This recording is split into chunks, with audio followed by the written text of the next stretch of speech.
just overlook me. Yeah, if things don't pan out, keep it cooking. You're not a fan, but you keep on looking. Look, don't be concerned with what people saying. Be concerned when they don't care to say it. Funny how people will act like they know you, but they don't even got a clue what they're saying. Yeehaw, soldiers. It's your boy, the Anime Sage, coming at you with another video. And this is What If Naruto Had the Omnitrix Part 1. So yes, the episode is here, as this should be the last vid for my little experiment week in search of my next big hit series, since Kakashi Naruto is done, since Naruto is almost finished, and even some of my older anime videos are probably going to be ending soon, depending if I want to go into the manga. Good thing I will have 4 Deku, and What If Deku and Todoroki switch places to carry me, I guess. So that's going to be how everything is, I guess, going forward. Congrats to Kuro Edits, by the way, for the Naruto pick you see in the thumbnail. His channel link will be in the description.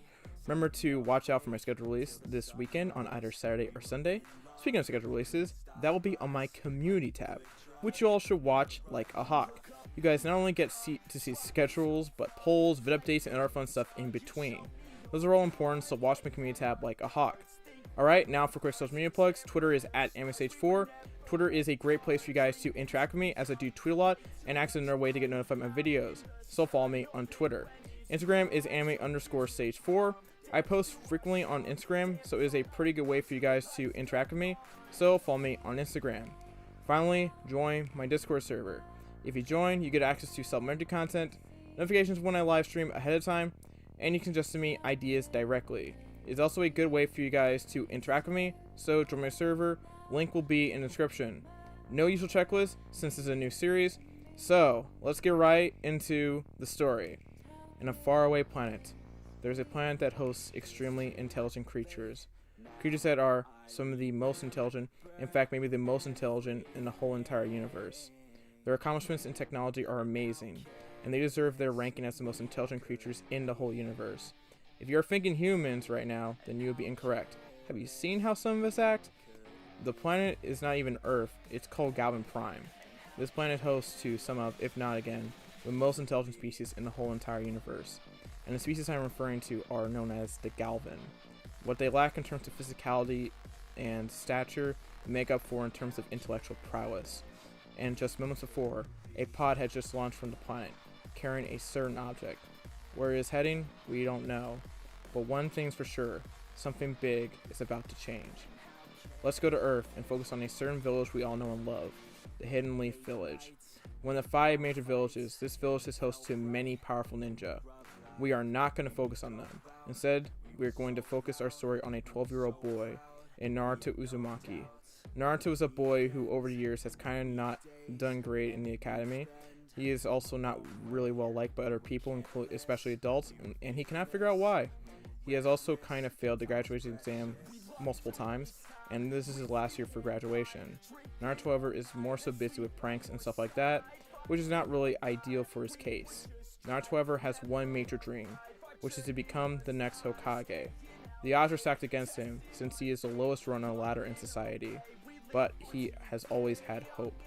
Naruto has just finished his usual after-school punishment, and is also eating his usual stuff, which is ramen. Naruto at this point decides to head into his apartment and get ready for the same continued cycle. Naruto starts getting ready for bed, but then sees something flying somewhere near the outskirts of the village, you know, the woods. It lands silently, but Naruto wants to figure out what it is, so Naruto goes over to check it out. Naruto sees something glowing. Naruto gets closer, and it looks like a watch. Naruto gets closer, closer, and closer.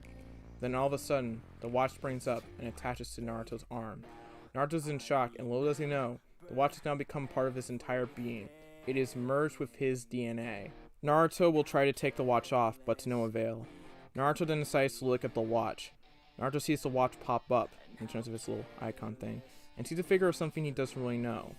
Naruto then decides to see what happens if he pushes the watch back down, and then, all of a sudden, a bright green light envelops him. When the green light ends, Naruto has become, well, he's become a very different creature. Naruto's skin has become volcanic-like, and he has flames sticking out of his head. Naruto feels his head is on fire and freaks out. Naruto unknowingly leaves small trails of fire. Naruto then after a couple seconds realizes he can feel no pain from the fire, then takes a look at his hands. Naruto's like, hey, that's interesting, but then sees the fire and tries to put it out with more fire. Naruto at this point doesn't know what to do. However, he then sticks his arms out. and absorbs the fire, which puts it out. Naruto at this point is thankfully put the fire up, but doesn't really know what to do at this point, so he just stands still. In fact, he doesn't really know what he has turned into. For those of you who don't know, he has turned into a Pyro Knight. These aliens have a host of fire abilities such as pyrokinesis, fire absorption, and some fire-related abilities such as, fire blasts.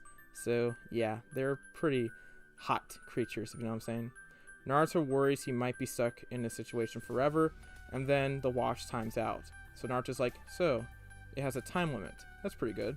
Naruto then escapes all the way back to his apartment, being extremely quiet.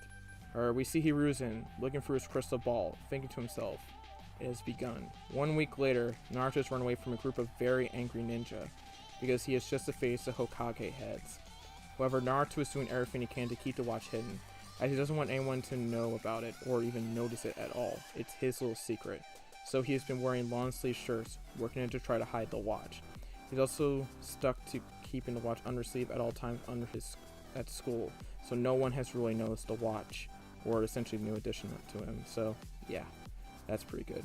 Well, except a certain girl named Hinata Hyuga, but she's never going to approach Naruto. Naruto gets caught and now has to face the consequences as usual.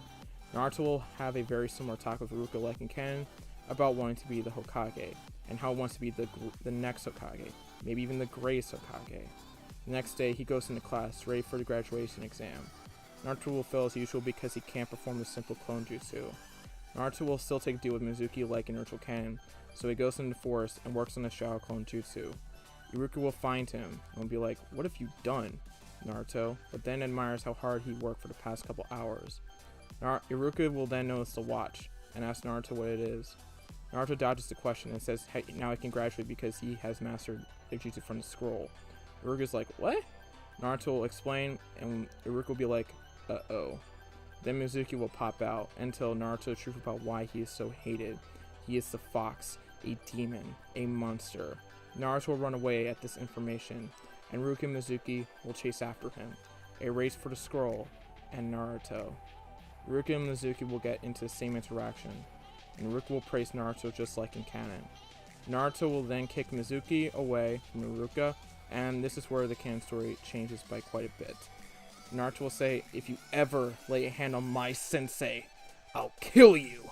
Mizuki then says, what do you think you can do, nine-tailed fox? I could destroy you in a blink of an eye. Naruto then says, I can do this. Naruto then unveils the watch. Mizuki laughs and says, what do you think you can do with that watch, monster? Naruto then says, with this watch, I can return the pain with 1,000 times the fury. Mizuki laughs again, but Naruto just looks at his watch and sees a very different figure, a new alien, a four-armed figure. Naruto thinks to himself, why not? Let's see what it does. Naruto slams his watch down, and a green light envelops him. When all is finished, Naruto is transformed into a large, red, four-eyed, four-armed, muscular creature. For those of you who don't know what he is a Tetraman, an alien with enhanced strength, durability, and very high physical prowess. In addition, it has 4 eyes and 4 arms. Iruka and Mizuki are shocked at what Naruto has become, and Mizuki is right now very terrified. Naruto's then like, I am not done yet. Naruto is weirded out on having extra arms, but kind of gets the feel on how to use them and the alien form. And since Naruto can still do hand signs, Naruto then uses a familiar hand sign, one that we are very familiar with from the beginning of the series, the Shadow Clone Jutsu. And Naruto will then duplicate himself 1,000 times. As in, he duplicates himself in a Tetraman form 1,000 times. Mizuki is now really terrified. Iruka realizes Naruto has mastered an advanced technique, and is proud of him, kind of forgetting what Naruto is right now. Naruto and all his clones in Tetraman form beat Mizuki to a bloody pulp. Naruto then afterwards transforms back into his human form, and will later receive his headband. Iruka will then probably ask, like, hey, are you clear to explain what that all was, you know what I'm saying? And then Naruto's like, I don't really feel like talking about it, but I kind of received this watch a week ago. And Iruka's like, okay, I wonder what it could be. I'll have to tell the third Hokage about it. And then Naruto's like, alright, fine. But Naruto at this point cannot wait to go into the ninja world. Later on in the week, Naruto is summoned to Hiruzen's office, and Naruto kind of has a feeling what it's about. Hiruzen then asks Naruto to have a seat in one of the chairs he set up for him. Naruto will then ask what Hiruzen wants to talk about, but he gets a feeling about what it is. Hiruzen then says, I want to talk to you about your watch. What does Hiruzen know about Naruto's watch? You will have to find out in the next part. Thank you for watching part 1 of What If Naruto Had the Omnitrix. This is going to be a really fun series for me to write, and I cannot wait to make more parts because I really do love Ben 10.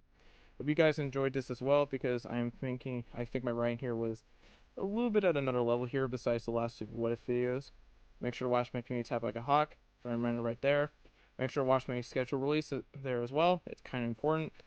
Follow me on Twitter, Instagram, and join the Discord server, for a reminder right there. And that is all I have to say. Make sure to like, comment, subscribe, turn on notifications, and of course share the video. This has been your boy, the Anime Sage, signing out. Peace. YEEHAW. Bye bye. Peace.